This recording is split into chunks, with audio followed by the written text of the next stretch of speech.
सतनाम साहिब बंदगी सभी भक्तात्माओं को, सभी साधु संत समाज को। रामायणी नंबर 82। इसमें आपको पता चलेगा निरंजन की माया द्वारा जगत रचना का परिचय। देखिए, जगत की रचना के बारे में अनेक ग्रंथों से आप लोगों को अनेक प्रकार की जानकारी प्राप्त होती होगी, लेकिन वास्तविक में सदगुरु कबीर साहब के बीजक के सिद्धांत में जो जगत की रचना हुई है वो कैसे हुई है, यहाँ पर सूक्ष्म तरीके से इस वाणी में समझिए। ठीक है। सुख के वृक्ष एक जगत रूपाया, सुख के वृक्ष एक जगत रूपाया, समुझि न परल विषय कछु माया। छौ छत्री पत्री युगचारी, फल दुई पाप पुण्य अधिकारी। स्वाद अनंत कछु वर्ण न जाई, करीब चरित्र सो ताहि समाई। जो नटवट साज साजिया, जो खेले सो देखे बाजिया। मोहा मोहा बापुरा युक्ति न देखा, शिव शक्ति विरंची नहीं देखा। साखी इसकी साखी है, पर्दे पर्दे चली गई समुझी परी नहीं बानी। जो जाने सो बाँचे नहीं तो होत सकल की हानि। ठीक है, चलिए जानते हैं अर्थ को। सदगुरु कहते हैं कि ब्रह्मांडी सिद्धात्मा ईश्वर निरंजन ने अपनी इच्छा शक्ति रूप त्रिगुणात्मक माया द्वारा जीवों को फंसाने के लिए एक सुख का संसार रूप विष वृक्ष को उत्पन्न किया है। इस माइक संसार में यह विषय रूप माया जीव को कुछ समझ नहीं पड़ी। साधारण जीव ही नहीं किंतु चारों युगों के मानधाता आदि छह क्षत्रिय चक्रवर्ती राजा लोग भी उस माइक संसार रूप वृक्ष के पक्षी हुए और वह लोग भी इसमें मग्न हो गए। इनके किए हुए पाप और पुण्य के क्रमशः दुख और सुख ये दो फल हुए, अर्थात इनको भी अपने किए हुए पाप पुण्य के फल सुख दुख भोगने पड़े।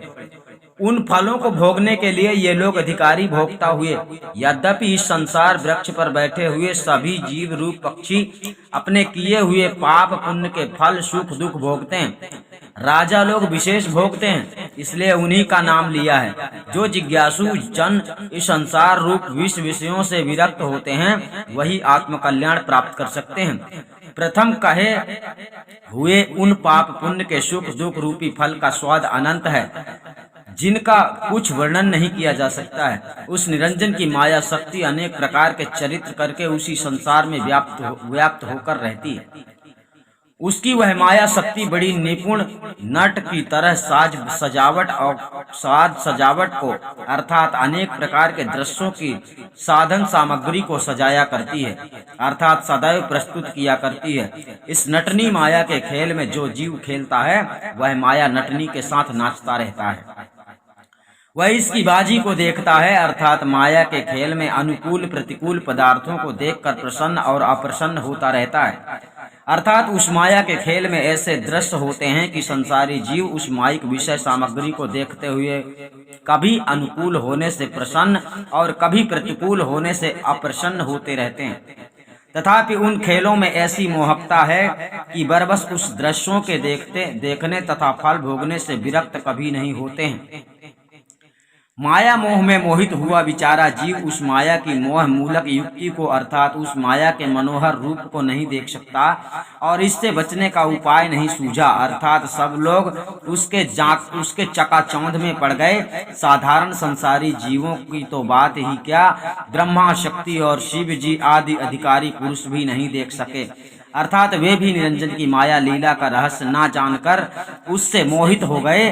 वेदोक्त यज्ञादि कर्म प्रतिपादक वाणी उपदेशक गुरुआ लोगों के द्वारा मानव समाज में एक पर्दे से दूसरे पर्दे के भीतर अर्थात एक मनुष्य से दूसरे मनुष्य के भीतर चलती गई, अर्थात एक घट से दूसरे घट में प्रवेश करती गई, किंतु वह वेदोक्त यज्ञादि कर्म प्रतिपादक वाणी किसी को समझ में नहीं पड़ी कि यह यज्ञादि कर्म तथा योगादि साधन प्रतिपादक वेदवाणी जन्म मरण प्रद बंधन कारक है। इनसे इस लोक तथा स्वर्गादि लोकों के शारीरिक माइक सुखों की प्राप्ति होती है और उनको भोग कर फिर जन्म मरणादि भव चक्र में पड़कर महान दुख भोगना पड़ता है। अतः इनसे परमात्मा की प्राप्ति नहीं होती है और जब तक परमात्मा की प्राप्ति नहीं होती तब तक मुक्ति अर्थात आवागमन रूप जन्म मरणादि बंधन से नहीं छूट सकता है। सदगुरु कहते हैं कि जो इस भेद को जानेंगे और सच्चे भेदी सदगुरु की शरण में जाकर उनसे भेद ज्ञान प्राप्त कर सत्य परमात्मा में अपनी आत्म स्थित करेंगे, वही साधक जन काल पुरुष निरंजन के बंधनों से बच सकेंगे। नहीं तो और सबकी हानि तो होती ही रहेगी, अर्थात जन्म मरण महान दुख सदैव भोगते ही रहेंगे। इसलिए सच्चे जिज्ञासुओं को चाहिए कि भेदी सदगुरु की शरण में जाकर अपने आत्म कल्याण का साधन करना चाहिए। ध्यान रखना, सदगुरु कबीर साहब ने भेदी सदगुरु की शरण में जाने के लिए कहा है, लेकिन पाखंडी गुरु इस संसार में कुछ ऐसे हो गए हैं जो लोग शब्द गुरु का झांसा देने लगे हैं, भेदी गुरु की तो ये बात ही नहीं करते हैं।